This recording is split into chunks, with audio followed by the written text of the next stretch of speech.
Here it is in this liquid state, and wait for it, bam, there's the solid. So I figured I'd try talking about my research today. You know, and of course I start with an You know how so many science communicators always say, oh, we figured out a model from the data. Well, unless your model is really simple, physics just does not work that way. In reality, what happens is a bunch of complicated Bayesian analysis math, but I'll just talk about what I do right now, okay? So my entire research project is based on taking models of metallic glasses and matching the models with experimental data.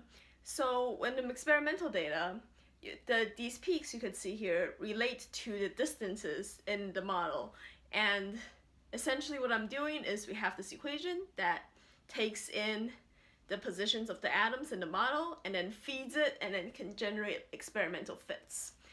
And so in this way we could verify if the model is correct or incorrect. And really that's all I could do. I could only say like this model might be right according to the fit, or this model might be wrong according to the fit, and how likely it is to be right or wrong. And essentially, you know, that's all you can do with physics. You can't just take a data and be like, oh, hey, look, this data matches this model, or this data does not match this model.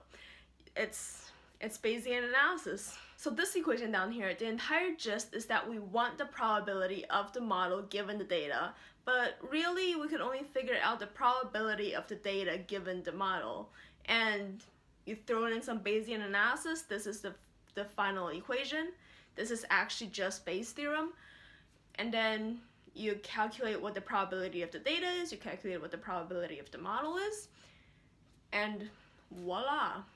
That's how so you can only figure out how likely the model is given the data you observe. You can't exactly figure out, oh, this model is correct. But then also, you know, if we figure out, oh, the probability of the model given the data is 90% correct or is 99% correct, depending on how much sigma you want, then bam, you have a model. The more fundamental you get with physics, the larger these probabilities are. My statistical mechanics professor actually described it as turtles all the way down.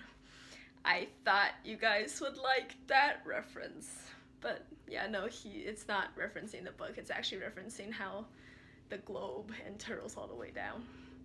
But yeah, so he claims that the bottommost turtle is like the fundamental physics, and then depending on which level of theory you want is, you know, whichever turtle you want to use. I have no clue why I derailed onto there, but hey, little physics-y thing for ya all. Yeah, that's how science and, well, physics progresses. And that's my research in a nutshell. Cool. Yeah, see you guys next week. So the graph shown right here, and I am waving my hands at an empty space.